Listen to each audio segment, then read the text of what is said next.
many times as he did today. That's one of the big things that you say, a true accomplishment of all the different things he had to go through in terms of rehab. But really what makes the biggest difference for a young player when he has that early injury is the ability to do the rehab correctly.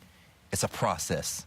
It's a process of elimination, eliminating all the negative things that you think is going to happen once you get back on the field. But he showed today, DJ Grant, he had the ability to get back out and test his knee, and he was fine. How long did it take you coming back from your big injuries to really feel comfortable? Because, you know, knock on wood, I was lucky enough never to have a major knee or a hip or anything like that. How long did it take? How many games till you really felt comfortable with the repair? Well, my decision for not coming back on the scene as quickly as I could have was because I had a choice of either wearing a brace or not wearing the brace. And I knew that it would really handicap me in terms of my playing style because of being a shiftier back and liking to break against the line of scrimmage. And I knew one thing is that if I was going to be a runner and play football, I couldn't do it with the brace. So for me, it took a little bit longer for me to get back out there and play. Is the brace a mental thing as well? Because visually, looking from the outside, you don't look as athletic with the knee brace on. Do you feel as athletic? Well, it's a personal choice. And I think that for players that feel more comfortable because they feel the knee is more stable, then they will wear the brace. For those players that feel like, hey, it's gonna eliminate me from really being able to do the things I want to do on the field, then the best bet is not to go with it. But when you think of an injury, once you have your surgery, you're pretty much healed. You're fine. Yeah. It's now just a matter of just gaining the strength back and then mentally testing that knee or ankle and knowing that you can get up and make the next play. So getting your first hit usually is the best way to find that out. Well, Texas, they have DJ Grant on the board. They will also try to get Blaine Irby on the board as well, as he has battled back from a knee injury as well. We're still rolling on here with Bevo. Look at that. Even the Rose Bowl emblem on the little face gear there for Bevo. Big presence, and it was felt by the Hornets. There is nothing like Texas volleyball. Yes, Rachel Adams with the kill. Led by senior Rachel Adams, the country's #1 recruiting class is primed to make some noise. What a shot! We've got the action, the kills, blocks, and digs Longhorn fans have longed to see. Saturday at 4, Texas takes on Kansas, only on Longhorn Network. And then he'll get off his white horse and hand me a big diamond ring. And he's going to propose in a gondola in a hot air balloon over Paris. So I met this really great guy last night. I think he's going to do it on our trip to Turks and Caicos.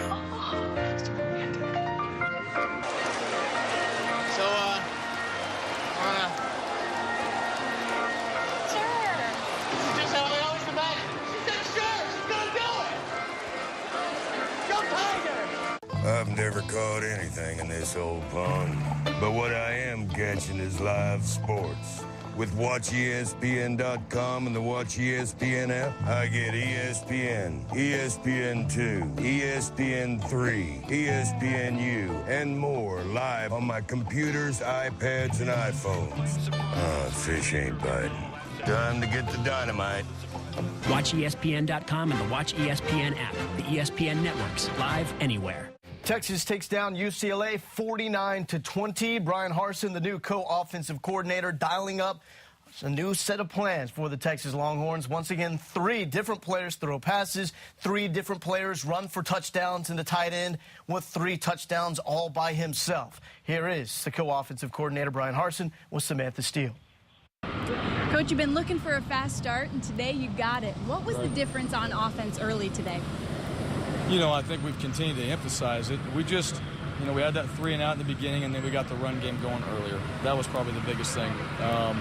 And guys just got into a flow, and I think the preparation this week in practice was very good. And I thought Friday night they did an excellent job of just having their minds ready to play early morning. They have a huge D-line, great corners, but it didn't seem to be any problem for Case. Incredibly comfortable in the pocket and outside of it. Is that what you see in practice, or is this guy a gamer? Yeah, you see that in practice. I mean, the one thing, you go back and look at the tape, and it's never as bad as you think. It's never as good as you think. There's going to be a lot of things to coach off of up there on the film. But he did a great job. You know, he scrambled around, and when you get in those situations, you got to be really, really smart about what you're doing with the ball, because you could have a bad play there, and he ended up making a good place in this game. And we were proud of him for that. And so as we analyze it, we'll talk about that decision. And when it comes up again, now what do we do? Is that the right situation to make that throw, or should we have done something different? You said yesterday the offense or the playbook was a little bit limited with Case in there just because this is all new. You've got 2 weeks now to prepare for your next game. Do you think he'll be fully playbook ready by the time you get back out there? Well, whatever we have him for that game, he'll be ready. I mean, that's the one thing. We're going to, it's not the entire playbook you bring into a game plan. And so what he and David bring from the quarterback position, they'll be ready for that. We'll have extra time to prepare. And then the rest of the guys, whatever we need to do with their package, we'll do that as well. All right. Pretty fun watching you out there. Congratulations. Thank you very much. Thank you. So you can talk about this Texas offense all day long with Brian Harsin bringing that system over from Boise State. All the gadget trick plays that Mac Brown says aren't just trick plays. They're actually a base part of this offense. Or you can get it to classic Texas football and think about what has been lacking. A presence like Malcolm Brown. Now for the true freshman, through 3 games of his career, 265 total yards. First ever 100-yard performance. But how is he getting those yards? Well, it's just the discipline of footwork. And I think when you think of Malcolm Brown, he has the ability to do one thing, and that's to be taught very well. I think he's teachable, he's coachable, and he applies that on his runs. When you look at the opportunity of where he does for his first 3 steps, he has the ability to break tackles, he lowers his pads, he has the ability to always fall forward, which is a really good attribute for a big back.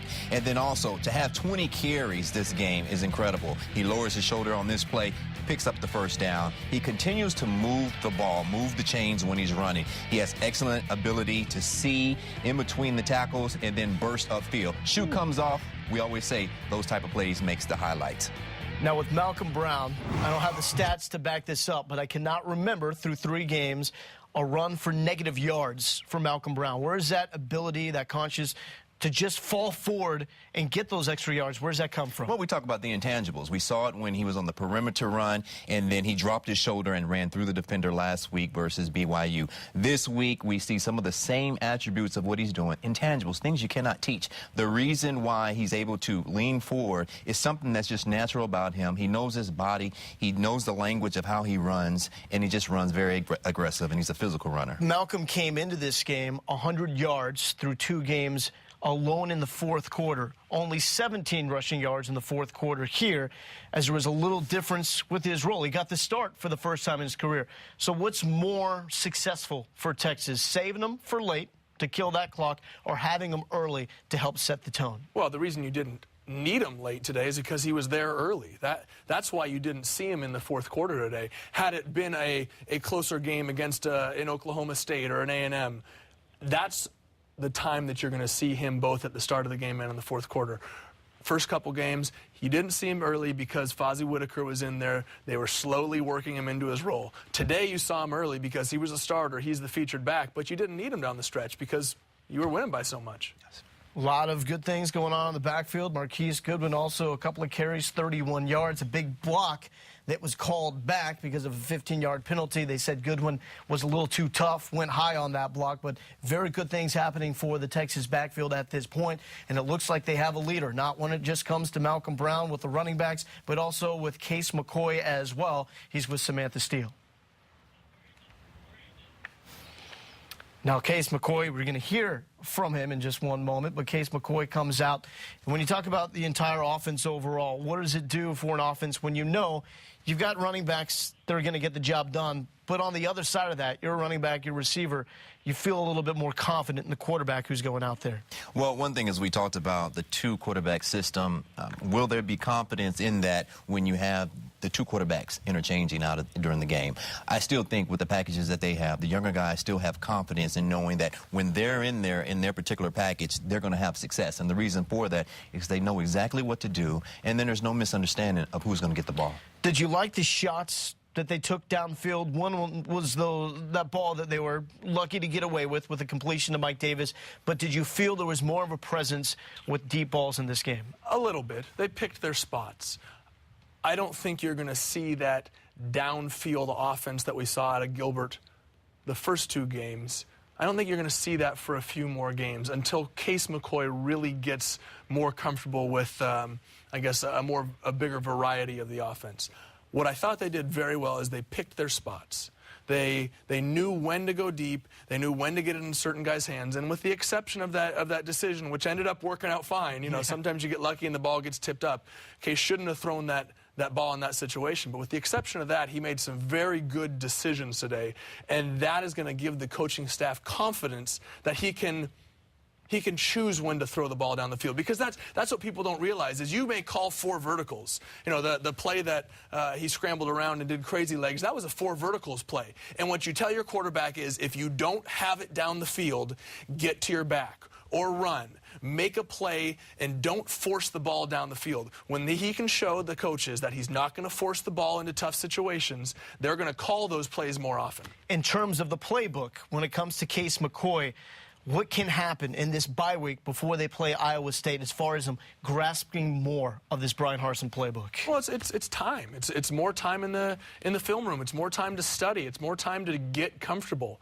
Like we've said before, as the backup quarterbacks, you don't get every snap. And there's a difference between sitting there in a meeting room and looking at it on a chalkboard and saying, yes, I understand that. Here's 1, here's 2, here's 3. If this guy goes here, I throw it there. And there's a difference between doing it or seeing it on the chalkboard and doing it on the field. And the more chances he has a chance to go out and do it for himself, the more comfortable he's going to become. I think this is a great time for the bye week because it gives these young guys another full week without a game to learn more of the offense. Maybe it's not entirely complex, but David Ash, Case McCoy taking the significance of the snaps since about the second quarter against BYU. Since that point in time, 5 combined incompletions between McCoy and Ash. As promised, here is Case McCoy.